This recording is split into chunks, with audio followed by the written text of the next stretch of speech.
স্বামী সপরিকর গৌর নিত্যানন্দ প্রভুর সপার্শ্ব রাধা বিনোদ বিহারীজু তদীয় পরিকর বৃন্দ অর্চামূর্তি সমূহ গঙ্গা যমুনা তুলসী মহারানী ভক্তি দেবী ভক্তি শাস্ত্রজ্য চরণ কমলীয়ধমের ভক্তিপূর্ণ অনন্ত অনন্ত কোটি ষষ্ঠং ধন্যবাদ প্রণাম পূর্বক তাহাদের অহৈতুক কৃপা আশীর্বাদ প্রার্থনা করি। পরম পূজনীয় বৈষ্ণববৃন্দ, উপস্থিত শ্রী শ্রী হরিকথা শ্রবণ পিপাসু ভক্তবৃন্দ, আমি সকল ভক্তবৃন্দের শ্রী চরণ কমলীয়ধমের যথাযোগ্য দণ্ডবত প্রণতি জ্ঞাপন পূর্বক আপনাদের অহৈতুক কৃপা আশীর্বাদ প্রার্থনা করি।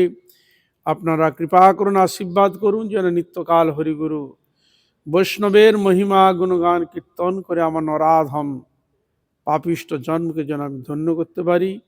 হইয়াছেন হইবেন প্রভুর যত দাস, সবার চরণ বন্ধ দন্তে করি ঘাস। জয় শ্রী শ্রী গুরু গৌরগান্ধর গিরিধারী গোবিন্দ গোপীনাথ শ্রী শ্রী রাধা বিনোদ বিহারী জয় যুক্ত হোক, হরিগুরু বৈষ্ণবের জয় যুক্ত হোক।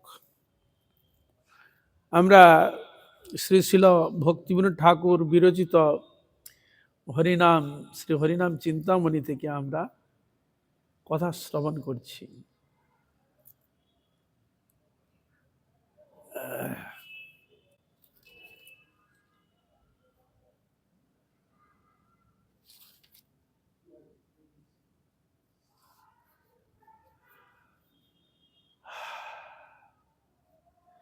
বৈষ্ণব কিরূপ গৃহস্থ ধর্ম করিবেন, বৈষ্ণব কিরূপ গৃহস্থ ধর্ম করিবেন বলছেন। ভক্তির সদ্ভাবে থাকি সৎক্রিয়া করণে, দেব পিতৃগণে তুষে নির্মাল্য অর্পণে। ভক্তি সদ্ভাবে থাকি সৎক্রিয়া করণে, দেব পিতৃগণে তুষে নির্মাল্য অর্পণে। অর্থাৎ ভক্তিকে যদি যথার্থভাবে যদি রাখতে হয়, তা শাস্ত্রীয় যে বিধান রয়েছে, মহাপ্রসাদ গোবিন্দের নির্মাল্য বস্তু দেব এবং পিতৃগণকে দিলে তাহলে তাদের মঙ্গল হয়। যারা দিবে পিতৃগণ উদ্ধার হয়, তারা সুখী অনুভব করেন, দেবতাগণও তার প্রতি আশীর্বাদ করে থাকে। মহাপ্রভু ভগবানের নির্মাল বা প্রসাদ যদি দেওয়া হয়। দেবদেবী পূজা করিবে বর্জন, কৃষ্ণ ভক্ত বলি সবে করিবে তর্পণ। বহু দেবদেবী পূজা করিবে বর্জন, বহু করতে নিষেধ করেছে, এগুলো করবে না। কৃষ্ণ ভক্ত বলি সবে করিবে তর্পণ। তাহলে অন্যান্য দেবদেবী তারা কি না, তারা কৃষ্ণ ভক্ত, তাদের উদ্দেশ্যে প্রদান করে তর্পণ করিবে। শ্রীকৃষ্ণ বৈষ্ণব অর্চনে সর্বফল পায়, নামে অপরাধ নহে সদা নাম গায়। বলছে তাহলে যে এতক্ষণ যে বহু দেবদেবী পূজা বর্জন বা পিতৃগণে এগুলো দেওয়ার কথা যে কিছু বললেন, তখন এখানে বলছে দেখো কৃষ্ণ বৈষ্ণব অর্চনে সর্বফল পায়। কৃষ্ণ যদি সেবা করা যায় তাহলে বৈষ্ণবগণের অর্চনে সর্বফল লাভ করা যায়। বৈষ্ণব বৈষ্ণবী জ্ঞানে যদি ভগবানের তার আঙ্গিক যেসব ভক্তগুলো রয়েছে তাদের যদি সেবা করা যায়, গোবিন্দের যদি সেবা করা যায়, তাহলে দেবতাগণ পিতৃগণ সকলেই সন্তুষ্ট হয়ে থাকে। আর নামে অপরাধ নহে সদা নাম গায়, নামে যাতে অপরাধ না হয় সেদিকে সতর্ক হতে হবে। আমাদের নামের মধ্যে নাম অপরাধ, ধামা অপরাধ, বৈষ্ণব অপরাধ ইত্যাদি বহু অপরাধের কথা শাস্ত্রে বর্ণন রয়েছে। ভজন করতে গেলে এসব অপরাধ থেকে দূরে থাকতে হবে। তাহলে এ হলো বৈষ্ণবঘাত বৈষ্ণবগণের কথা বললেন। যদি তোমরা ভগবানের প্রসাদ যদি অন্যান্য দেবদেবী পিতৃজনকে যদি দাও, তাহলে তারা সন্তুষ্ট হয়। যদি তোমরা একান্ত, যদি গোবিন্দকে ধরো কোনো ব্যাপারই নাই, যে একান্ত মনে করো। বর্ণ চতুষ্টয়ের জীবনযাত্রা বিধি, চারটা যে বর্ণ রয়েছে, ব্রাহ্মণ, ক্ষত্রিয়, বৈশ্য, শূদ্র, তাদের জীবনযাত্রার বিধির কথা বর্ণন করছে। জগতে মানবগণ বর্ণ ধর্মাচারী, করিবেক দেহযাত্রা ধর্মপথ ধরে। জগতে যে আমরা এই চারটি আশ্রম, ব্রহ্মচর্য, গৃহস্থ, বানপ্রস্থ, সন্ন্যাস, ধর্ম বর্ণ যে সবগুলো রয়েছে, সেগুলোকে কিভাবে করবে না, জগতে মানবগণ বর্ণ ধর্ম আচারী মানে আচরণ করবে, করিবেক দেহযাত্রা ধর্মপথ, দেহযাত্রা করবে ধর্মপথকে অবলম্বন করে, সৎভাবে সাধুভাবে, যার মধ্যে কোনো পাপ থাকবে না, কোনো দুষ্ট বৃত্তি তার মধ্যে থাকবে না। সংসারে বর্তমান জীবগণ বর্ণাশ্রম ব্যবস্থাপূর্বক দেহযাত্রা নির্বাহ করিবেন, ইহাই সনাতন ধর্ম। তার সনাতন ধর্ম কি বলছেন, যে সংসারে বর্তমান জীবগণ বর্ণাশ্রম ব্যবস্থাপূর্বক যে বর্ণে বা আশ্রমে রয়েছে, দেহযাত্রা নির্বাহ করিবেন, ইহা সনাতন ধর্ম। পুণ্যভূমি ভারতের এই বর্ণ ধর্ম সম্পূর্ণ সমাজ বিজ্ঞানে উদিত হইয়াছে। আমাদের ভারতবর্ষের যে পুণ্যভূমি, বর্ণ ধর্ম যে সম্পূর্ণ যে সামাজিক, যে এটা কিন্তু বিজ্ঞান ভিত্তিক জিনিস, ঋষিগণ কর্তৃক প্রতিষ্ঠিত হইয়াছে। যে বর্ণ আশ্রমের কোথা থেকে হয়েছে, ঋষিগণ কর্তৃক প্রতিষ্ঠিত হয়েছে শাস্ত্রে। অন্যান্য দেশে যদিও এই ব্যবস্থাটি শুদ্ধাকৃতি লাভ করে নাই, কিন্তু এটা ভারতবর্ষে অন্যান্য দেশে সব জায়গায় কিন্তু এগুলো শুদ্ধতাকৃতি প্রকাশ পায়নি, এরকম ভারতবর্ষের মতো। তথাপি কোনো না কোনো আকারে বর্তমান আছে, তথাপি কোনো না কোনো অবস্থাতে রয়েছে। মানব স্বভাব বর্ণ বিভাগ ব্যতীত সম্পূর্ণতা লাভ করে না। বলছে মানব যে স্বভাব এবং বর্ণ যে বিভাগ ব্যতীত সম্পূর্ণতা লাভ করে না। এই জন্য বর্ণ রয়েছে আর গুণ রয়েছে, মানবের স্বভাব রয়েছে আলাদা আলাদা। সে স্বভাব অনুযায়ী স্ব আশ্রমে থেকে সাধন ভজন এবং জীবন অতিবাহিত করবে। শঙ্কর ও অন্তর্যগণ সৌভাগ্যক্রমে আপনা আপনাকে শুদ্ধাচারে নিষ্পাপ রাখিয়া কৃষ্ণ সংসারে প্রবেশ করিবেন। তাহলে আর যে একটি রয়েছে, যেটাকে আমরা কি বলি, অন্তজ, বর্ণ কটা, চারটা। এই এত কথা কিসের? এই কৃষ্ণদাস, কথা বলছো কেন তুমি?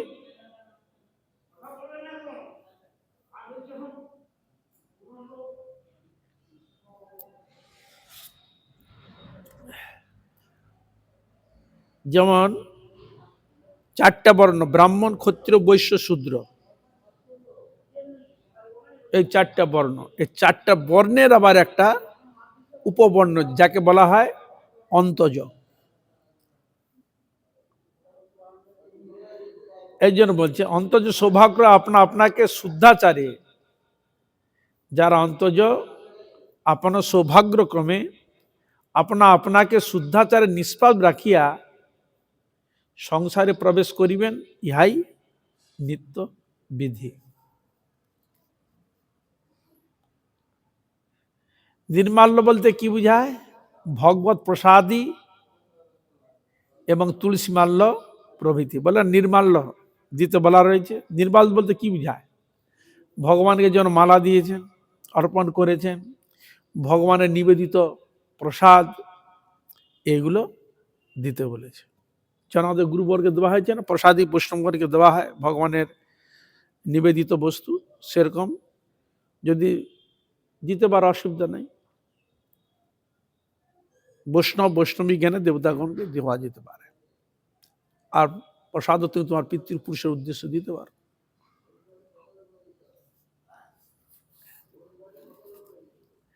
এবার অন্তজের বিধি বলছেন। শঙ্কর অন্তজ তবে তোজে নিচ ধর্ম, শূদ্রাচারে করে সদা সংসারের কর্ম। শঙ্কর অন্তজ সবে তোজি নিচ ধর্ম। অনেক সময় আমাদের মধ্যে কি যায়, বাবা আমি নিচ ধর্ম, আমি কি আর করতে পারবো, আমার দ্বারা কি হবে, হ্যাঁ বহিষ্কৃত কি বলবে, এরকম অনেক সময় একটা নিচুতা একটা ভাব আসে না, বর্তমান সমাজের ক্ষেত্রে এরকম আসে। তাদেরকে বলছেন যে দেখো, তোমাদের মধ্যে এরকম নিচু ভাব রাখবে না, ভিতরের মধ্যে ভগবানের প্রতি শ্রদ্ধা ভক্তি রেখে তোমার সরাসরি যেরকম তোমাদের জীবনে রয়েছে ভজন সাধনের দিকে মনোনিবেশ করবে, তাহলে তোমাদের মঙ্গল হবে। কেন কৃষ্ণ ভজনে কিন্তু কাউকে বলা হয়নি যে নিষেধ করবে না। কৃষ্ণ ভজনে নাহি জাতি কুলাদি বিচার। কৃষ্ণ ভজন জাতি কুলের বিচার করে না, যে ও উঁচু কুলে এসে তবে কৃষ্ণ ভজন করতে পারবে, ভগবানের ভজন করতে পারবে, এ নিচু কুলে এসেছে করতে পারবে না, তাও কিন্তু বলা নাই। কৃষ্ণ ভজন সকলে করতে পারে। কেন ভগবান তো আমরা পিতা না, ভগবান তো আমাদের পিতা, তাহলে আমাদের কর্ম অনুযায়ী হয়তো আমি হয়েছি, সেটা হতেই পারে, কিন্তু ভগবান তার পিতাকে বাদ দিবে? পিতাকে তো ধরতেই হবে। এই জন্য ভক্তি সহকারে যে যেরকম বর্ণে বা যে যেরকম অবস্থায় রয়েছে তারা যেন ভগবানের সাধন ভজন করে। এই যে কৃষ্ণ ভজনে নাহি জাতি কুলাদি বিচার। কৃষ্ণ ভজনে জাতি এবং কুলের কোনো বিচার নাই, যে উচ্চ কুলে করবে, এই কুলে হলে করা যাবে না, তা নয়, সবাই হরিভজন করতে পারে। তাই শাস্ত্রের বর্ণন দিচ্ছে। গোপীগণ কোন কুলে ছিল? ঘোষ ছিল কিনা? গরুর কোন কুলে? পক্ষী কুলে। হনুমান কুলে? পশু কুলে। প্রহ্লাদ কোন কুলে? দৈত্য কুলে। বিভীষণ কুলে? রাক্ষস কুলে।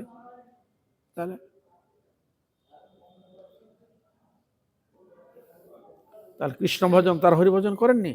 ভগবান ভজন তো রামচন্দ্রের পরম ভক্ত হনুমান, গরুর হচ্ছে ভগবান বিষ্ণুর বাহন। গরুরের এমন মাহাত্ম রয়েছে, দেখবে পূজা করার সময় ঘন্টার উপরে বসে আছে, দেখবে আছে না? ঘন্টা, যে ঘন্টাটা বাজাও, কে বসে আছে ওখানে? গরুর বসে আছে। গরুর অশেষ কৃপা রয়েছে, তার মধ্যে বিশেষ তার মাহাত্ম রয়েছে। মানে এমনি বসে আছে ওখানে নাকি?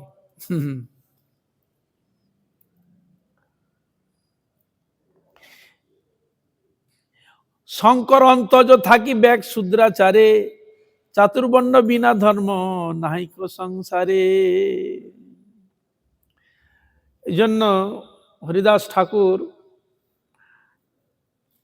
তার মধ্যে এরকম, ও কেন ছিল রূপ গোস্বামী, সনাতন গোস্বামী, হুসেন শাহর আন্ডার কাজ করেছে, তখন তো মুসলমান পিরিয়ড ছিল। তাদের মধ্যে এই ভাবনা ছিল, হায় হায় আমরা উচ্চকুলে জন্মগ্রহণ করেও এইসব ওদের সঙ্গে কাজ করেছি, হ্যাঁ নিজেকে অত্যন্ত দিনহীন বলে মনে করত। সরাসর ওরা জগন্নাথ মন্দিরে প্রবেশ করতেন না, দূর থেকে ভগবানের সুদর্শন চক্র, যে উপরে চক্রপতা ধ্বজ দেখে প্রণাম করতেন, জগন্নাথকে স্মরণ করতেন, আর হরিদাস ঠাকুরের কাছেই থাকতেন। হরিদাস ঠাকুর বলে, আমি মুসলমান করে জন্মগ্রহণ করেছি, আমার তো যাবার অধিকার আমার নেই, এরকম তার হৃদয়ে ভাব থাকত। কিন্তু তিনি কি করতেন? 3 লক্ষ হরিনাম করতেন, 3 লক্ষ হরিনাম করতেন। তাই সে হরিনাম শ্রবণ করে বকুল গাছ সিদ্ধত্ব প্রাপ্ত হয়েছিল, এই জন্য নাম হলো সিদ্ধ বকুল। তাহলে তিনিও হরিনাম করেছেন। আর মহাপ্রভু কাকে হরিনাম করাননি? হরিনাম করা যে সকলের অধিকার, হরি ভজন সকলে করা অধিকার, শুধু মানুষ কেন, পশু পর্যন্ত করে। তাদেরকেও প্রেম দিয়েছিলেন, দেন বাঘ সিংহ হাতিকে দেন ঝাড়িখণ্ডেতে। তাহলে তারপরে চাঁদ গাছিকে কৃপা করেননি? চাঁদ কাজী, মৌলানা চাঁদ কাজী, জগাই মাথের মতো মাতালকে তিনি কৃপা করেন। তারপরে পাঠান বৈষ্ণব, পাঠান দেশীয় পাঠান বৈষ্ণব, তাকে মহাপ্রভু কৃপা করেছেন। অর্থাৎ মহাপ্রভু তোমার যে চারটা ব্রাহ্মণ, ক্ষত্রিয়, বৈশ্য, শূদ্র, অন্তজ, যারা তোমার চণ্ডাল বলে যাই বলো না কেন, কৃপা করেন তাদিকে, করেছে। রামচন্দ্র লীলা তো গুহক চণ্ডাল, রামচন্দ্র লীলা গুহক চণ্ডাল ছিল, তাকে কৃপা করেনি রামচন্দ্র? তাহলে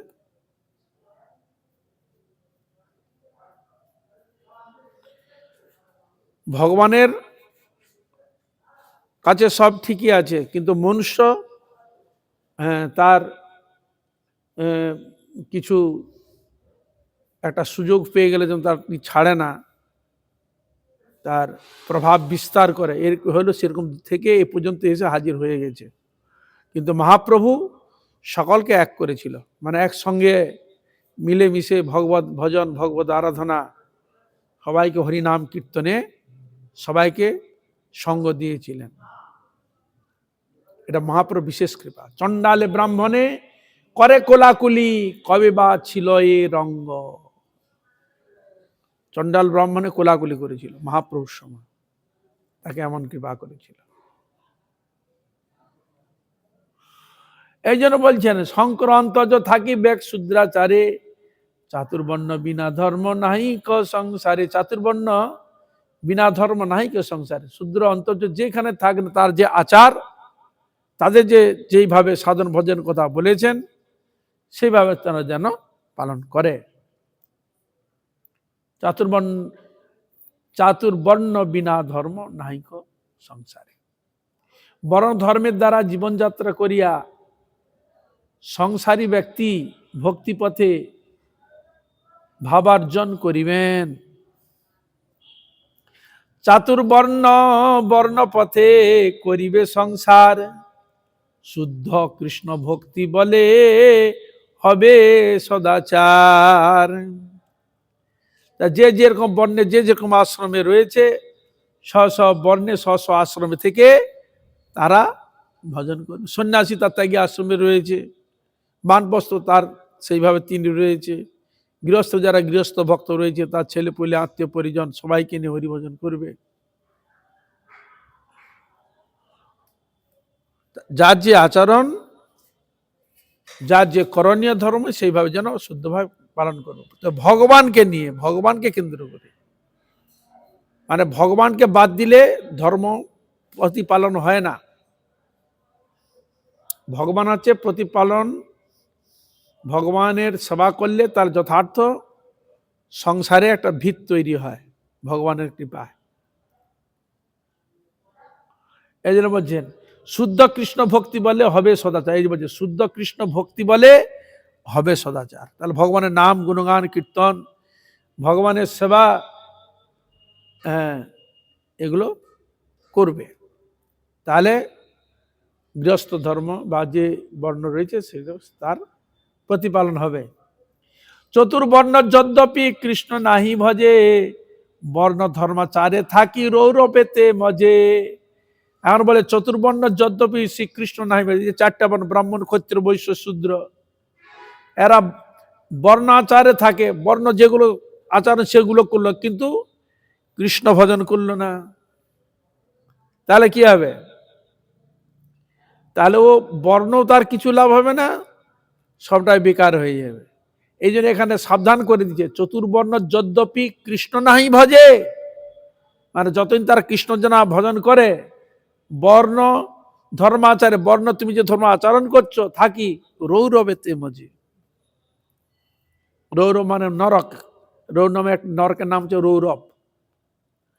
তাহলে এই জন্য সেখানে বলা হয়েছে উত্তম করলে জন্মি যদি কৃষ্ণ নাহি ভজে, সকর্ম করিয়া তারা রৌরবে পড়ি মজে।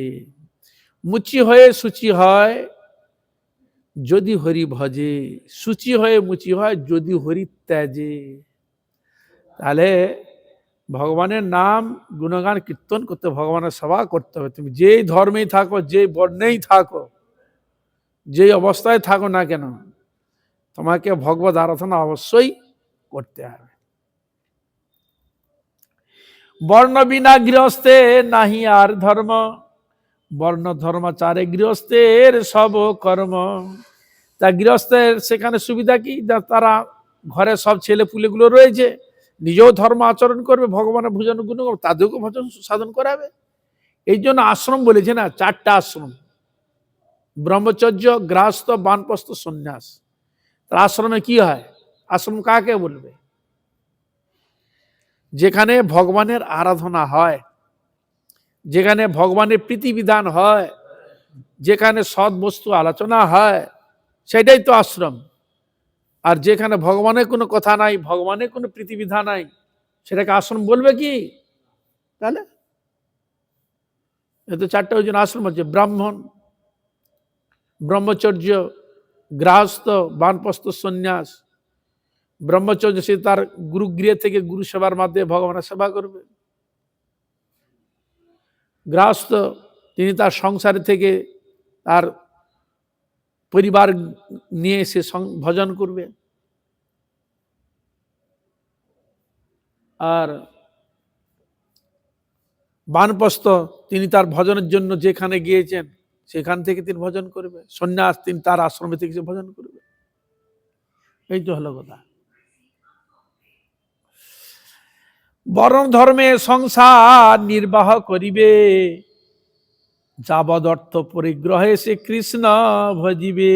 বর্ণ ধর্মে সংসার নির্বাহ করবে, তাহলে সংসারে থেকে অর্থ সম্পদ যেগুলো প্রয়োজন জীবিকা নির্বাহ করতে, যেগুলো সেখানে সেগুলো অর্জন করবে। আর সেগুলো নিয়ে কি করবে? গোবিন্দের সেবায় লাগাবে, গোবিন্দকে ভোগ দিয়ে প্রসাদ গ্রহণ করবে। যেটি শ্রী ভক্তিবিনোদ ঠাকুর এই গৃহস্থ তারা কিভাবে চলবে, কিরকম ভাবধারা হওয়া উচিত, ভক্তিবিনোদ ঠাকুর তার কীর্তনের মধ্যে বর্ণন করছে। ধনজন গৃহদ্বার তোমার বলিয়া, রক্ষা করি আমি মাত্র সেবক হইয়া। আমার ধন, অর্থ, স্ত্রী, পুত্র আদি কন্যা, হে গোবিন্দ, সব তোমার, আমি তোমার সেবক। তোমার সেবার জন্য কি করব? তোমার সেবার তরে উপার্জিব ধন, ধনটা উপার্জন করতে সে ব্যবসা হতে পারে বা অন্যান্য কোনো সদ্ভাবে হতেই পারে না, অর্থটা এমনি চলে আসবে। তার তোমার কার্যের তরে উপার্জিব ধন, তোমার সেবার জন্য অর্থ সংগ্রহ করব, আর তোমার সংসার ব্যয় করিব বহন, তোমার সংসারের ব্যয় আমি বহন করব। প্রতিজ্ঞাবদ্ধ হয়ে ভগবানের সাথে, কেন ওটা সংসার তো প্রতিজ্ঞা করতে হয়, ছেলে পুলে নিয়ে এসে তোমাকে তো বহন করতে হবে, তার ভালো মন্দ কে করবে? নিজেকে ব্যবস্থা করতে হবে। সেরকম যেরকম তোমার সন্তান সন্ততিতে যেরকম তুমি তোমার শারীরিক মানসিক দিয়ে যেভাবে অর্থ সংগ্রহ করে, যেমন তাদের ভালোর জন্য পোশাক পরিচ্ছদ থেকে আহার আর সব কিছু তোমরা যেরকম ব্যবস্থা নিয়ে থাকো, সেরকম গোবিন্দ আমার ছেলেপুলেকে যেরকম ভাবে তাদের সব কিছু বহন করে থাকি, হে গোবিন্দ, তোমার সবার নিমিত্ত আমিও বহন করব, যেটা লাগে সেবায়। আর ওই সেবা দিয়ে আমরা আপনার প্রসাদ গ্রহণ করব। এই জন্য বলছেন, ভালো মন্দ নাহি জানি, সেবা মাত্র করি, তোমার সংসারে আমি বিষয় প্রণী। প্রভু, ভালো মন্দ কিছু জানি না, কিন্তু তোমার তো সেবা করি, কোনো দুস্ত্রুটি যদি হয় তুমি ক্ষমা করো। নিজ সুখ লাগি কিছু নাহি করি, আর ভকতি বিনোদ বলে তব সুখ সার। হে গোবিন্দ, নিজের সুখের জন্য নয়, সব আপনার সুখের নিমিত্ত, প্রীতির নিমিত্ত সংগ্রহ করব। ভক্তিবিনোদ ঠাকুর বললেন, এরকম যদি কেউ মনোভাব ব্যক্তি ভগবানের পিতার্থে যদি কেউ করে, তবে সেটা যথার্থ সুখী সে হবে, সুখ পাবে। নিজ সুখ লাগে কিছু নাই করি, আর ভকতি বিনোদ বলে তবে সুখের মধ্যে সার সুখ, গোবিন্দ সেবা।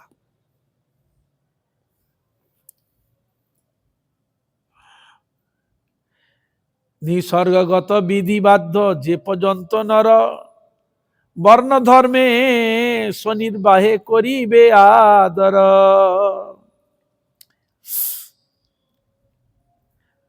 আর একটা জিনিস, এই ভজনের ক্ষেত্রে নিয়ম হচ্ছে এই, তুমি ভজন করবে আর অপরকে ভজনের শাস্ত্রীয় কথা শ্রবণ তাদেরকেও আকর্ষণ করবে, হরিভজনে আকর্ষণ করবে। তুমিও ভজন করবে, অপরকে ভজন করাবে, তাহলে তাকে আকর্ষণ করবে। দেখো আমার গুরুবর্গ যদি তারা যদি প্রচার যদি না যেতেন, তাহলে আজকে কি সেরকম সাধারণ ভজন কেউ আসতো? মহাপ্রভু যদি তার প্রচার যদি না করতেন, তার পরিকরকে যদি না পাঠাতেন, বা ভক্তি সিদ্ধা প্রভুপাদ তার পরিকরকে যদি না পাঠাতেন, তাহলে তারা কি এই ভগবানের কথা প্রচার হতো কি? জীব কি আসতো হরিভজনে? কোনোদিন আসতো না, সম্ভব হতো না। এই জন্য প্রচারের বিশেষ মাহাত্ম্য শাস্ত্রে দেওয়া রয়েছে। যে যেখানে অবস্থা আছে সে সেখানে কীর্তন করবে। যদি আমি বাইরে থাকতাম, বাইরে পাঠ কীর্তন করতে হতো কি? আমি মঠে আছি বলে কীর্তন করছি, ভগবানের কথা নাই, কথা বাইরে থাকলে করতে হতো, প্রচার যেতে হলে করতে হতো। তাহলে যে যেখানে যে অবস্থায় রয়েছে সেখানে করবে। গৃহস্থরা করবে কি?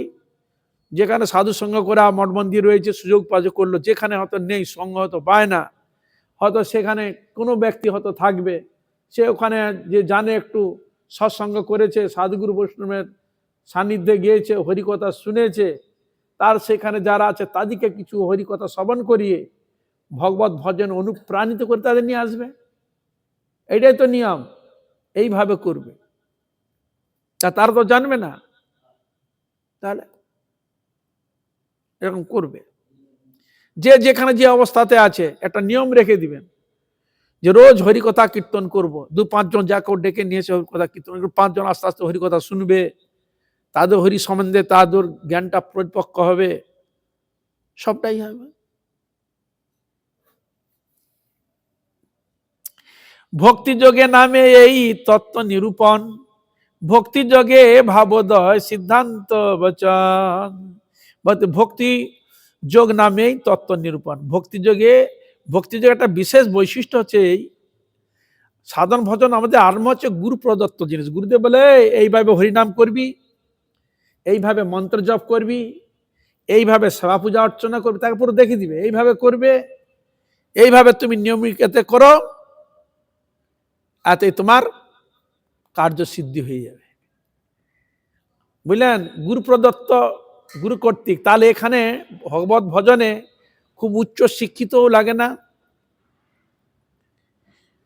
যে যেরকম যার যোগ্যতা আছে সে তার ক্ষেত্রে লাগালো, কিন্তু যার যোগ্যতা নাই লোক সে কি করবে? তার সে হরিভজন করতে পারবে না। কি হরে কৃষ্ণ। যার অনেক যোগ্যতা আছে, লেখাপড়া, সে গ্রন্থ ঘাঁটলো, অনেক কিছু করলো, প্রচার করলো। কেউ তো এমনও আছে পেটে হয়তো সেরকম স্কুল কলেজে পড়ার সেরকম সুযোগও হয়নি, তা সে ভজন করবে কি করে? সে ভগবত আরাধনা করবে কি করে? হ্যাঁ, গুরু প্রদত্ত ওই একই উপদেশ।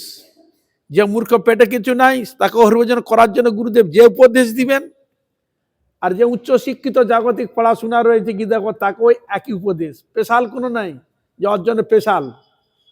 আর স্পেশাল বলতে কি, ও যেহেতু জাগতিক অক্ষর পড়াশোনা আছে, সে শ্লোক মুখস্থ করে একটু পড়াশোনা করে 5 জনকে বুঝাতে পারবে। এ হয়তো ভগবানের সেবা থাকবে, আরো ধীরে ধীরে যদি সেরকম অনুরাগ থাকে না, আমিও হরিকথা কীর্তন প্রসার করব, এরকম হৃদয় ভাবনা থাকে, রোজ যদি সৎসঙ্গ করা যায়, সেও হরিকথা বলতে পারবে। হরিকথা না বলার কি আছে? বুঝা গেল? শুনে শুনে করা যাবে, না করার কিছু নাই, কিন্তু যদি ভিতরে চেষ্টা থাকে হয়ে যাবে। এমন এমন ব্যক্তি আছে যারা স্কুলের দাওয়া দেখেনি, ওরে বাবা তার চেষ্টাতে মানে ফেল হয়ে যাবে, বড় বড় উচ্চ শিক্ষিত, কিন্তু স্কুল যায়নি, কিন্তু তার চেষ্টাতে এধার উধার করেছে, যেটুকু শিখেছে সংগ্রহ করেছে, এমনও দেখা যায়। তাহলে ভগবত ভজনের চেষ্টা থাকা চাই, শিক্ষার জন্য চেষ্টা থাকা যায়, যে আমি শিখবো, কিছু করবো, ওর আশা থাকা যায়। এক কীর্তন বায়নায় ক্ষেত্রে দেখো, যেখানে হয়তো মাস্টার আছে, হয়তো সেখানে তুমি কিছু শিখছি, মাস্টার না, তুমি কি করে শিখবে? এমনও আছে চেষ্টা উদ্দেশ্য আছে, হয়তো কীর্তন হচ্ছে, যে একটু করছে তাকে দেখে দেখে হাতে তাল ফেলাতে ফেলাতে, তার পিছনে ধরতে ধরতে, প্রথম যে কীর্তন করলো পিছনে সে শুনে ওই একই সুরে শুনে মিলালো, বলতে বলতে কি হলো, সে একজন গায়ক হয়ে গেল। বাজিয়াও তাই এরকম হয়ে গেল। এইভাবেই তো এই যে মহারাজকে বলতে, মহারাজ আমাদের কিছু শিখালে, কে বলছে রে? বাজাতে বাজাতে বায়েন, গাইতে গাইতে গায়েন। তুমি দেখো এই যে যেসব বড় বড় শিল্পীগুলো হচ্ছে দেখা যায়, যেসব বড় বড় শিল্পী আগে গান করে গেছে তাদেরকে ফলো করছে, সেই গানের সঙ্গে টেনে টেনে ওর সঙ্গে সুর মিলিয়ে গানটা করছে, সেই সুর সেই সব লয় তাল মান সব কিছু একই রেকর্ড রেখে ওর গলা ভালো আছে, এইভাবে দেখতে দেখতে ওই গলা গান করছে। কি সে কি স্পেশাল কিছু নিয়ে এসছে নাকি? তার চেষ্টা যে আমি গান করব, ফলো করেছে। সবই পারবে জীব যদি চেষ্টা করে, মনুষ্য যদি চেষ্টা করে, ভিতরে যদি তার সেরকম শিখার উদ্দীপনা যদি থাকে, অনায়াসে শিখতে পারে, অনায়াসে সবই পারবে, মনুষ্য সবই পারে ভিতরে যদি জোর থাকে। কি পারবে না? এই জগতে যা কিছু হচ্ছে কে মানুষ করছে না, কে করছে? এখানে শব্দ করছে, চেষ্টার দ্বারা সবকিছু করা যায়, অসাধ্যকে সাধন করা যায় যদি চেষ্টা থাকে। সেরকম সাধন ভজন যদি চেষ্টা থাকে, হরি আরাধনার যদি চেষ্টা থাকে, ও যত বাধা বিপত্তি আসুক না কেন, যত যাই আসুক না কেন, তাকে আটকাতে পারবে না, সে ঠিক বেরিয়ে চলে যাবে। আবার বাধা বিপত্তি যদি না আসে, মজা পাওয়া যাবে না। এই জন্য রেখেছে, দেখো অনায়াসে বলে ভালো লাগে, বাধা থাকবে, দেখো ওরে বাবা অনেক বাধাকে অতিক্রম করে এই স্টেজে এসে উপস্থিত হয়েছে। তাহলে বাধা থাকবে না, অনায়াসে হয়ে যায়। আর পৃথিবীতে এমন কোনো ব্যক্তি কোনো বাধা পায়নি, বড় হয়ে গেছে। তাহলে সাধন ভজনে যে উচ্চ শিক্ষিত কোনো প্রয়োজন নাই, হৃদয়ে ভক্তি অনুরাগ দেখালে সে অনায়াসে শিখে যাবে, একটু দেখিয়ে দিলেই হয়ে গেল, সঙ্গে সঙ্গে সে ক্যাচ করে নিবে। তার কোনো অসুবিধা আছে কি? তাহলে আমাদের ব্যক্তি আছে যে সে হয়তো পড়তে পারে না, তা যে পড়তে তাকে থেকে পড়ে পড়ে শোনাতো, এইভাবে বল, ও বলতে বলতে শিখে গেছে। যেমন তোতা পাখি, ও বলি শিখে, ও কোথা থেকে বলে শিখবে? তাকে বলি শিখে বলো কৃষ্ণ বলো, রাম বলো, গোবিন্দ বলো, সে শিখে কিনা? তাহলে তোতা পাখি, টিয়া পাখি, হ্যাঁ তোতা পাখিকে টিয়া পাখি, টিয়া পাখি তোতা পাখি বলে, কাকাতুয়া, ময়না ময়না, এগুলো কথা বলে কিনা? তাহলে তুমি তাকে যেরকম শিখাবে ও সেরকম শিখবে। সেরকম মানুষ হয়তো জাগতিক তার পড়াশোনা নেই, তাকে যদি শুনে শুনে বলে এরকম বলো, অনেক উচ্চারণ আমি বলছি, সেও শুনে শুনে বলতে পারবে। তাহলে তার সাধন ভজন কোনো অসুবিধা আছে? হরে কৃষ্ণ কৃষ্ণ কৃষ্ণ হরে হরে, হরে রাম রাম রাম হরে হরে। হয়তো সে পড়তে পারবে না, কিন্তু বলতে তো পারবে। কি হরে কৃষ্ণা পড়তে না পারলো বলতে তো পারবে। তাহলে বলাটাই তো মেন, শ্রবণ করে ধরে রাখাটাই তো হচ্ছে মেন। তাহলে আবার কি সব পারবে। অনেক অনেক ভাষা জানে না, পড়তে হয়তো পারবে না, কিন্তু শুনেছে বলেছে, শুনে শুনে বলতে পারবে। কিন্তু পড়তে হয়তো পেল না, কিন্তু শুনে বলতে পারবে। কি বলাটাই তো মেন। হরি কথা কীর্তনটা করো, বলো, এটাই তো মেন।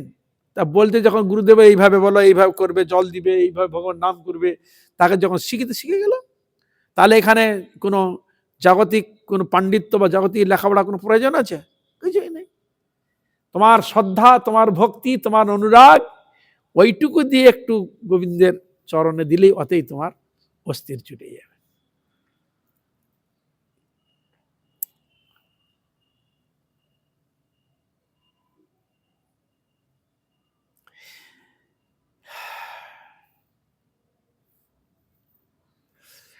ভাবোদয় প্রবৃত্তি নাহি রয়, ভাবোদিত কার্যে দেহ যাত্রা সিদ্ধ হয়। তাহলে ভগবানকে কি চাইছে? ভগবান কোন লেখা কিছু না, ভগবান দেখছে তোমার হৃদয়ে ভাব অনুরাগ। ভগবান আছে, ভগবানকে ভাবগ্রাহী জনার্দন। ভগবান তোমার ভাবটা দেখে, তোমার কত বড় যোগ্যতা আছে, কত বড় তোমার ডিগ্রি, কত উচ্চ শিক্ষা লাভ করেছ, তোমার টাকা পয়সা কত আছে, হ্যাঁ কতজন তোমার লোক আছে, এই জন্য ভগবান দেখেন না। কি দেখে? তোমার ভিতরে অনুরাগ কতটা আমার প্রতি, অনুরাগ কতটা, প্রীতি ভালোবাসা আমার প্রতি কতটা। সংসারের প্রতি যেরকম ভালোবাসা দিয়েছ, বেঁধে রেখেছ, ঠিক ওই রকম প্রীতি ভালোবাসা আমাকে একটু দাও, ওই প্রীতিটাও আমাকে দাও। হ্যাঁ, কি ভেবে? তুমি ভাবতে পারো তোমার সন্তান, তুমি ভাবতে পারো তোমার বন্ধু, কি হরে কৃষ্ণ, তুমি ভাবতে পারো আমি তোমার নিত্যপতি, তুমি ভাবতে পারো তুমি আমার প্রভু, শান্ত দাস্য সখ্য বাৎসল্য মধুর, হৃদয়ে ভাবনা নিয়ে ভক্তি প্রদান করো, হয়ে গেল। ভালোবাসতেই পারে, কেউ পুত্র রূপে ভালোবাসে, কেউ বন্ধু রূপে ভালোবাসে, কেউ সন্তান রূপে ভালোবাসে, যার যেরকম ভিতরে অর্জিত রয়েছে ভক্তি শ্রদ্ধানুরাগ, সেই মতো তার সেবা করুন। ভগবান তাতেই সন্তুষ্ট, বুঝলেন? হরে কৃষ্ণ, তাতে সন্তুষ্ট। আবার অনেকে শত্রুভাবে ভজন করছে, তাতেও ভগবান ঠিক আছে, শত্রুভাবে করেছে তাও তিনি করেছেন, কি হরে কৃষ্ণ, শত্রুভাবে করেছে ঠিক আছে, তাও তাকে কৃপা করেছে ভগবান, কাউকে ছাড়েনি। হ্যাঁ, পুতনা এলো বিষ মাখিয়ে, স্তনে বিষ মাখিয়ে কৃষ্ণকে মারতে এলো, ঠিক আছে, মারতে চায় চলে, তাও দুরবস্থা, তাও ভগবান তাকে কৃপা করে মাতৃগতি, ধাইমা মাতৃগতি দান করলেন। তাহলে যে ভগবানকে শত্রু ভাবেও গেলেও তার চরণের স্থান, মিত্র ভাবে গেলেও চরণ স্থান, তাকে ভক্তি তাতেও স্থান দিচ্ছে। এই হলো তো ভগবান, ভগবান ছাড়েন না কাউকে। হতারি গতি দায়ক, এই জন্য যারা এইভাবে এসেছিল তাদেরকে ভগবান বধ করে কৃপা করেছেন। শিশুপাল, দন্তবক্র, রাবণ, কুম্ভকর্ণ, অঘাসুর, বকাসুর, ওরা সেইভাবে এসেছিল, পুতনাদি, তাকে ভগবান সেইভাবে কৃপা করেছে। তাহলে এই হলো ভগবানের বৈশিষ্ট্য। জীব কোনোদিন মুক্তি দিতে পারে না, কিন্তু ভগবান মুক্তি দেয়। যেভাবেই কাছে আমার কাছে আসো না কেন, ভাব নিয়ে আসো, আমার হাতে চলে গেলে তোমার মুক্তি হবেই হবে।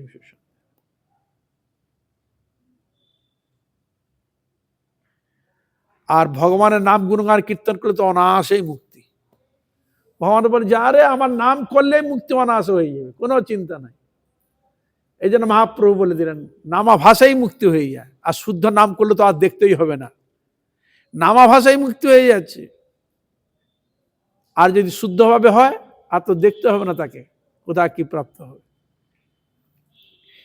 এ হলো ভগবান গোবিন্দ।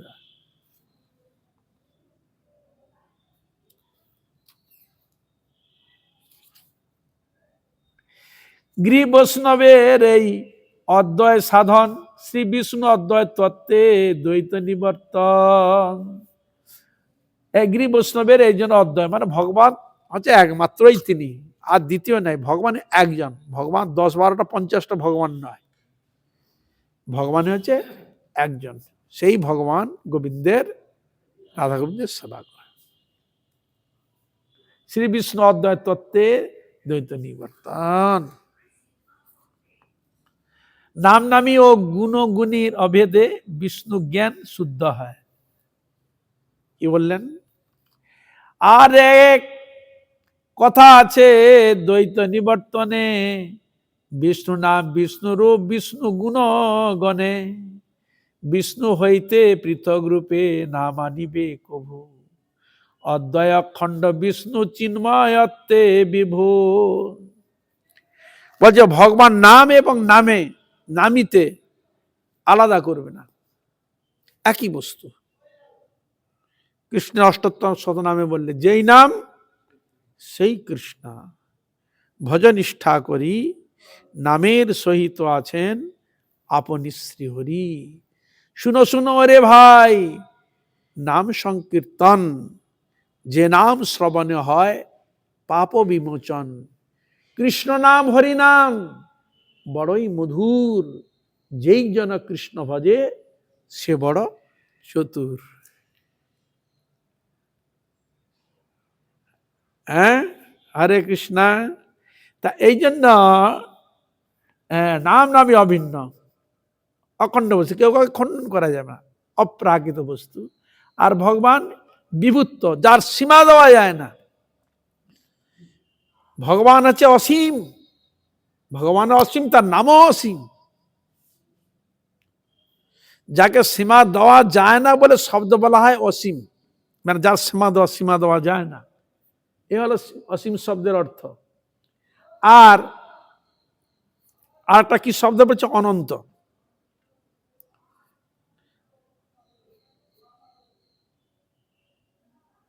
অনন্ত রাখিল নাম অন্ত না পাইয়া, কৃষ্ণ নাম রাখে গর্গ ধ্যানেতে যাইনি।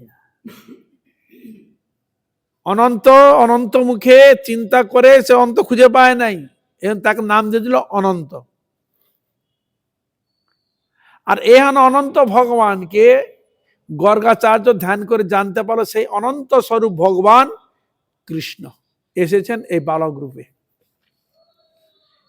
এই জন্য তার নাম রাখলেন গর্গাচার্য কি কৃষ্ণ। অনন্ত রাখিল নাম অন্ত না পাইয়া, আর কৃষ্ণ নাম রাখে গর্গ ধ্যানেতে। ধ্যানে জানলো সেই কৃষ্ণ এসছে। সেই জন্য নন্দ মহারাজকে বলছেন, এই যে তোমার পুত্র, হ্যাঁ এ হচ্ছে অনন্ত অসীম, সেই ভগবান কৃষ্ণ এসেছেন তোমার কাছে। ভালো করে দেখভাল করবে, ভালো করে একে রক্ষা করবে, লালন পালন করবে, এ তোমাদের সর্ববিপদ থেকে রক্ষা করবে। তাই গর্গাচার্য যা বলেছিল, যত অসুর যত যা এসেছে, ওই ভগবানই রক্ষা করেছে সকল ব্রজবাসী। তাহলে হ্যাঁ, গর্গাচার্য ঠিকই বলেছিলেন, এটা তাই সত্যতে পরিণত হয়েছে। এই জন্য অখণ্ড, যাকে খণ্ড করা যায় না, তার নাম হচ্ছে অদ্বয়। আর তিনি বিষ্ণু, ব্যাপক শব্দে বিভু। অজ্ঞানেতে যদি হয় দ্বৈত উপদ্রব, নামাবাস হয় তার প্রেমে অসম্ভব। কেউ বলে না ও আলাদা, ও পৃথক, তাহলে কি হবে? এরকম যদি উপদ্রব এসে যায় যে কোনো কারণবশত, ওরা নামাবাস হয় তার প্রেম অসম্ভব। নামাভাস হয়ে গেলে তখন সে প্রেম পাবে না, বাধক হয়ে দাঁড়িয়ে। এই জন্য ভগবান শ্রী গোবিন্দ এমন ব্যবস্থা করেছেন, এমন সিদ্ধান্ত এখানে দিয়েছে যে অজ্ঞানে তো ওরকম ভাব হৃদয়ে আনবে না, নামাভাস হয়ে গেলে প্রেম পাবে না। এই জন্য তাহলে কি হয়? পাপ নষ্ট করে দেয়। পাপ, নামাভাসে মুক্তি পাপ নষ্ট করে, কিন্তু প্রেম দিবে না। শুদ্ধ নামে প্রেম হয়। এই জন্য শ্রীমদ্ ভাগবতে বর্ণন দিয়েছেন, সাংকেতং পারিহাস্যং স্তব হেলনমেব বা বৈকুণ্ঠ নাম গ্রহণে মৎস্যসাগ হরং বিদু। হে পরীক্ষিত, ভগবানের কেউ স্তব ভাবেও করুক, সাংকেত ভাবে করুক, অবহেলাতে করুক, যেইভাবে করুক, অঘ মানে পাপ, পাপ নষ্ট করবে, পাপকে ধ্বংস করে দিবে। সাংকেত ভাবে যদি বলে, হ্যাঁ স্তব মানে গলা সাধে না, অনেক সময় যারা গান করে হরি বলে গান সাধে, তাহলে এই জন্য সাংকেত ভাবে যদি ভগবানের নাম করে, তাতেও তার অশেষ পাপকে ধ্বংস করে। অঘ মানে পাপ, মৎস্যসাগ হরং বিদু, অশেষ, অঘরণ বিদু, অশেষ প্রকারে পাপকে নষ্ট করে দেয়। এই হলো ভগবানের। কিন্তু শুদ্ধভাবে যখন নাম করতে যাবে, ভগবানের নাম নামি অভেদ এটা জানবে। আর যদি তুমি বিচার ধো নাম আলাদা নামই আলাদা, তাহলে হবে না। কেন? নাম নামি নিয়েই তার পূর্ণতা। জল বরফ, তার স্বভাব কি? জলটা যখন বরফে পরিণত, তখন তার স্বভাব কি হয়? কাঠিন্যত্ব, কাঠিন্য হয়ে গেল তো তার স্বভাবটা কি দেখাবে?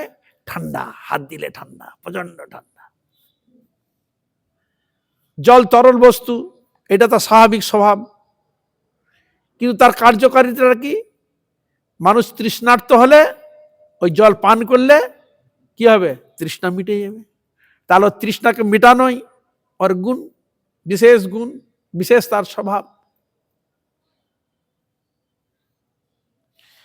সেরকম তাহলে এখানে ওই বরফ বা ঠান্ডাকে বাদ দেওয়া যাচ্ছে না, তরলে তার তৃষ্ণা নিবৃত্ত থেকে তাকে বাদ দেওয়া যাচ্ছে না, সূর্য তার কিরণকে বাদ দেওয়া যাবে না, সূর্যের কিরণকে বাদ দিলে তার কিছু থাকবে? তাহলে এই জন্য ভক্তিবিনোদ ঠাকুর রাধারানীর তত্ত্ব, কৃষ্ণ তত্ত্বকে জানাতে গিয়ে কীর্তন করেছে। কি বলেছে? রাধা ভজনে যদি মতি নাহি ভেলা, কৃষ্ণ ভজন তব অকারণে গেলা। রাধাকে ভজন যদি না করো, রাধারানীকে যদি না ধরো, না ডাকো, তাহলে তোমার কৃষ্ণ ভজন অকারণ হয়ে যাবে, বেকার হয়ে যাবে। কৃষ্ণ ভজন তব অকারণে গেলা বলে কেন? আতপ রহিত সুরজ নাহি জানি, রাধা বিরহিত মাধব নাহি মানি। সূর্য তার কিরণকে বাদ দিলে হবে? সূর্য এবং তার সূর্যের কিরণ তাপ নেই, একই বস্তু। তাহলে রাধা গোবিন্দ তো একই বস্তু, শুধু বডিটা আলাদা হয়েছে, একই। রাধা কৃষ্ণ দুই একই স্বরূপ, লীলারস আস্বাদিতে ধরে দুই রূপ। রাধা গোবিন্দ দুই একই বস্তু, ওই লীলারসকে প্রকট করার জন্য আলাদা দেখাচ্ছে, কিন্তু দুইজন একই। শাস্ত্র যুক্তি দিচ্ছে কিরকম? একটা ছলার দানা জলে ভিজে যেন ফুলে গেল, একটা দানা দেখছি, তার ছালটা ছাড়িয়ে দেন, দেখবেন দুটো দল হয়ে গেছে, দুটো ভাগ হয়েছে, দুটো কোষ হয়েছে কিনা।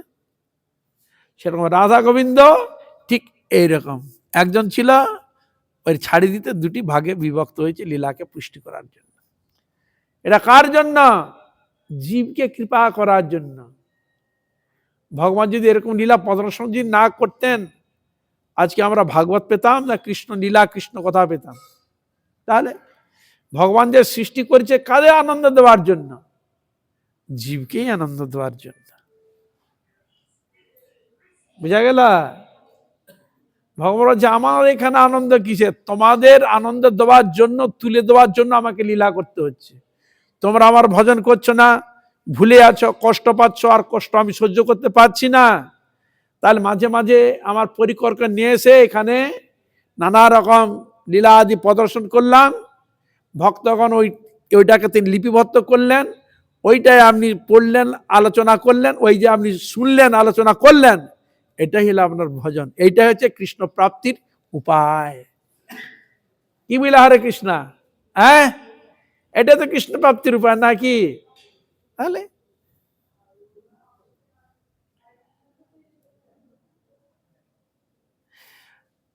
সদ্গুরু কৃপা সেই অনর্থ বিনাশ, ভজিতে ভজিতে শুদ্ধ নামের প্রকাশ। নামাবাজ হয়, প্রেম অসম্ভব হয়ে যায়, তাহলে কি হয় না, ধীরে ধীরে সদ্গুরুর কৃপায় সতর্ক হয়ে গেল। সদ্গুরুর কৃপায় যখন ভজন করতে আরম্ভ করলো, তখন ধীরে ধীরে তার যে দোষ ত্রুটিগুলো কাটতে আরম্ভ করে, তখন সে ধীরে ধীরে শুদ্ধ হয়। ধীরে ধীরে ভজন করতে করতে করতে করতে শুদ্ধতা আসে। হৃদয় শুদ্ধ, মন শুদ্ধ, দেহ শুদ্ধ, কত অপবিত্র জিনিস আমাদের ভিতরে ঢুকে বসে আছে, চিন্তা করো। একে মল মূত্রে ভরা হাড্ডি, রক্ত রক্ত মাংসের শরীর, তার মধ্যে নানা রকম নিঃসরণ হচ্ছে দুর্গন্ধ, ঘাম রূপে, মল রূপে, কানে খাঁকি রূপে, সর্দি কাশি রূপে, কি হরে কৃষ্ণা, সবসময় নিঃসরণ হচ্ছে গন্ধ, দুর্গন্ধ। তো দুর্গন্ধে ভালো কে থাকে? তথাপিও পাকের মধ্যে দুর্গন্ধের, পাকের মধ্যে পদ্ম ফুটে, হরে কৃষ্ণা, ফোটানো যায় যদি হরিকে একান্ত ভাবে ভালোবেসে সদ্গুরু পদাশ্রয় করে যদি ভগবানের নাম গুণগান কীর্তন করা যায়, তবে ভক্তির হৃদয় সেখানে পদ্মফুল প্রেমরূপ ভক্তি প্রকট হবে। এই জন্য মহাপ্রভু বললেন, চেতদর্পণ মার্জনম ভবমহাদাবাগ্নি নির্বাপনম শ্রেয় কৈরব চন্দ্রিকা বিতরণম বিদ্যাবধু জীবনম আনন্দাদমুধিবর্ধনম প্রতিপদম পূর্ণামৃতাস্বাদনম সর্বাত্ম স্নপনং পরং বিজয়তে। শ্রীকৃষ্ণ সংকীর্তন। হৃদয়, মন, প্রাণ, ভক্তিকে যদি বর্ধন করতে হয়, এই নামই সব করে দেয়। এই যে চেতর দর্পণকে মার্জন করে, মার্জন ঝাড়ু দিয়ে যেন পরিষ্কার করো, একবার পরিষ্কার করে দেবে, হৃদয়কে নির্মল করে দেবে। আর হৃদয়ে ভক্তি প্রকট করে দিবে, অনুরাগ ভাবে ভাবিত করে দিবে। সেই হরিনাম জয়যুক্ত হোক, জয়যুক্ত হোক, জয়যুক্ত হোক, জয়যুক্ত হোক। আর চিন্তা করা যায়, এই হলো ভগবানের বিশেষ কৃপা। ভগবান সত্যি দেখবে, ভগবানের মতো এরকম বন্ধু পাবে না। আমরা বিচার করি না, কিন্তু তুমি যদি মানে ঐকান্তিক ভাবে চিন্তা করে বিচার করে দেখো, ভগবানের মতো এরকম পরম বন্ধু, পরম দয়াল, পরম কৃপালু এই জগতে তিনি ছাড়া আর কেউ নাই, কেউ নাই। যত আমরা বলি ও আছে, সে আছে, অর্থ আছে, সম্পদ আছে, কেউ নাই। সময়ের ফেরে সময় আসবে, আবার সময়ে চলে যাবে, দুঃখ দিয়ে যাবে, কষ্ট দিয়ে যাবে, শোক দিয়ে যাবে, দুঃখ দিয়ে যাবে। কিন্তু ভগবান কোনোদিন দুঃখ দেয় না। ভগবান দুঃখীরও কাছে আছে, হ্যাঁ, দিনহীনেরও কাছে আছে। যার কেউ নাই, ভগবান আছে। প্রতি মুহূর্তে, প্রতি ক্ষেত্রে একমাত্র ভগবান আছে, আর কেউ নাই। এই জন্য গোবিন্দরকে সাহারা যদি করতে পারি, সৎসঙ্গ করে যদি জানতে পারি, তাহলে ভগবান ঠিক এই ভবসমুদ্র পার করে ঠিক নিয়ে চলে যাবে। যেটা গোস্বামীগণ কীর্তন করেছেন, কে যাবি রে ভাই ভব সিন্ধু পার, ধন্য কলি যুগে রচয়ী তন্ময় অবতার, যাবি ভব পার। হরি নামের নৌকা খানি শ্রী গুরু কান্ডারি, সংকীর্তন কেরোয়াল দুবাহু পসারি। আর সব জীব হইল পার প্রেমের বাতাসে, আর পড়িয়া রহিল লোচন আপনার দোষে। লোচন দাস ঠাকুর বলছেন, মহাপ্রভু নিতাই যে নাম নিয়ে এসেছিলেন, সকলের নামকে আশ্রয় করে গুরু কৃপা পেয়ে সব ভবসিন্ধু পার হয়ে চলে গেছে, কিন্তু আমি এমন অধম, আমি পড়ে রইলাম। সব জীব হইল পার প্রেমের বাতাসে, আর পড়িয়া রহিল লোচন, পড়িয়া রহিল অধম আপনার দোষে। হ্যাঁ, খুব সহজ কথা, এত সহজ নয়। ভিতরে বহু কিছু জিনিস, তার ভিতরে মধ্যে আরতি অনুরাগ রয়েছে। সেই আরতিতে, ভক্তিতে, অনুরাগে এই কথাটা ফুটে এসেছে বাহির থেকে, ভিতর থেকে, অন্তর্নিহিত কথা। ওই অন্তর্নিহিতের কথা বেরিয়ে আসছে। এই জন্য ওদের কীর্তন, ওদিকে স্মরণ করলে আমাদের হৃদয়টা ছুঁয়াবে, ওই দ্বীপের মধ্যে গোবিন্দের সেই গুরু বিস্ময়ের মধ্যে প্রবেশ করা হবে। এই জন্য শিলা প্রভুপাদ বলে গেছেন বারবার, কীর্তন যদি করতে হয় মহাজন গীতি কীর্তন করবে। ভক্তিবিনোদ ঠাকুর, লোচন দাস ঠাকুর, নরোত্তম দাস ঠাকুর, হ্যাঁ, বিদ্যাবতী, জয়দেব, এসব কীর্তন করে গেছেন না, সব পদাবলী কীর্তন, মহাজন গীতি। সে মহাজন যে সব কীর্তনগুলো করে গেছেন, সে কীর্তনের মধ্যে প্রেম অনুরাগ প্রকটিত রয়েছে। যদিও আমার পাপী দেহ, পাপী মন, কিন্তু একটু শ্রদ্ধা সহকারে যদি ওই হৃদয়ের মধ্যে নিয়ে আসো, একটু যদি স্পর্শ করে, তাহলে তোমার হৃদয়ের মধ্যে ভক্তি প্রস্ফুটিত হবে, প্রেম ভক্তি প্রকাশিত হয়ে। এই জন্য সদ্গুরুর কৃপায় সেই অনর্থ বিনাশ, ভজিতে ভজিতে শুভ নামের প্রকাশ। ভক্তি ছিল নামাচার্য হরিদাস ঠাকুর ধীরে ধীরে এই তথ্য টানতে টানতে আবার নামের মধ্যে নিয়ে এলেন, যে সদ্গুরু কৃপাকে লাভ করে হরিনামকে আশ্রয় করবে, শুদ্ধভাবে যাতে হয়, নিয়ম নিষ্ঠা শ্রদ্ধা সহকারে করলে, তাহলে ভজন করতে করতে শুভ নামের প্রকাশ হবে। আজ এখানে থাক, নামের চরণে সকল বৈষ্ণব বৈষ্ণবী মহারাজের চরণে, রাধা গোবিন্দের চরণে পুনঃ পুনঃ দণ্ডবত প্রণাম করতো আজ এখানে রাখি। বাঞ্ছা কল্পতরুভস্য কৃপা সিন্ধু ভয়েবচ পতিতানাং পাবনেভ্যো বৈষ্ণবেভ্যো নমো নমঃ। আপনার কৃপা করুন, দয়া করুন যেন নিত্যকাল হরিগুরু বৈষ্ণবের মহিমা গুণগান কীর্তন করে আমার নরাধম পাপিষ্ট জনকে যেন আমি ধন্য করতে পারি। হরে কৃষ্ণ কৃষ্ণ কৃষ্ণ হরে হরে, হরে রাম এই পাগলি, রাম রাম হরে হরে।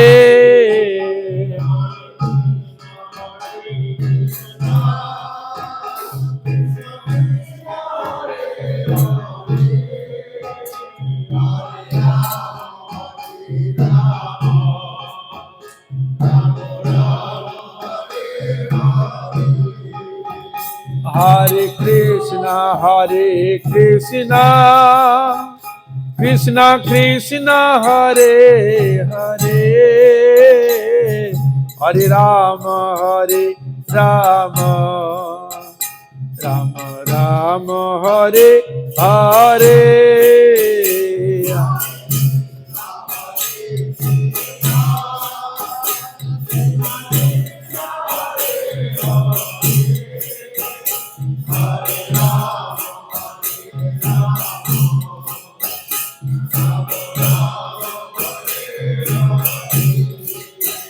হরে কৃষ্ণ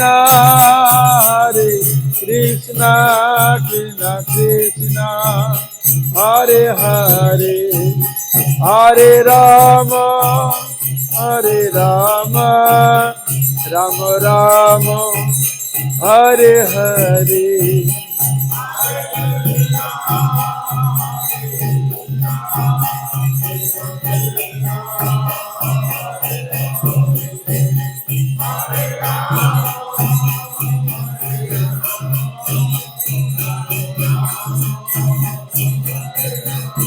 তাই গৌর হরি বল, হরি বল, হরি বল, হরি বল।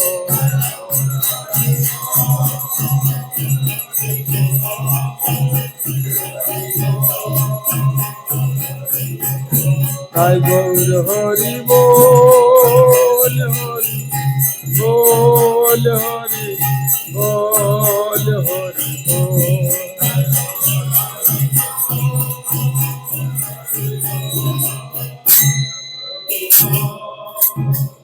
জয় গৌর প্রেমানন্দে হরি হরি।